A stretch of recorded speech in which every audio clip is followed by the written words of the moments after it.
Hello women's, आज हम पढ़ रहे हैं भारत का इतिहास। हम सभी जानते हैं कि भारत के इतिहास को 3 भागों में बांटा गया है। प्राचीन भारत का इतिहास, मध्यकालीन भारत का इतिहास और आधुनिक भारत का इतिहास। हम सबसे पहले पढ़ते हैं भारत का इतिहास। भारत के इतिहास में हम देखते हैं प्राचीन भारत के इतिहास में हमें 24 पोर्शन कवर करने हैं। मध्यकालीन के इतिहास में हमें 25 से 36 पोर्शन कवर करने हैं। आधुनिक भारत के इतिहास में हमें 37 से 57 पोर्शन कंप्लीट करने हैं। आज हम देखते हैं प्राचीन भारत का इतिहास। उत्तर में हिमालय से लेकर दक्षिण में समुद्र तक फैला हुआ यह उपमहाद्वीप भारतवर्ष के नाम से जाना जाता है।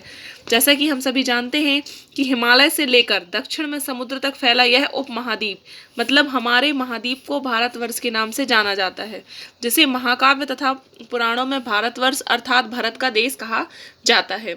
यहाँ के निवासियों को भारतीय अर्थात भारत की संतान कहा गया है। यूनानियों ने भारत को इंडिया तथा मध्यकालीन मुस्लिम इतिहासकारों ने हिंद अथवा हिंदुस्तान नाम दिया है।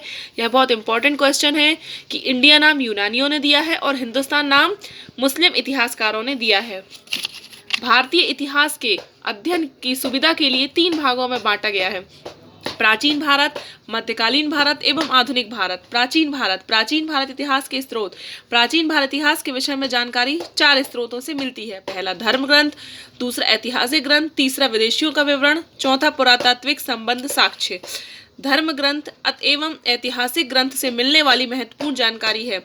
भारत का सर्व प्राचीन धर्म ग्रंथ वेद है, जिसके संकलनकर्ता महर्षि कृष्ण द्वैपायन वेद व्यास को माना गया है। मतलब वेद व्यास के जो संकलन करता है उनका नाम है महर्षि कृष्ण द्वैपायन वेद व्यास। वेद 4 होते हैं: ऋग्वेद, यजुर्वेद, सामवेद, अथर्ववेद।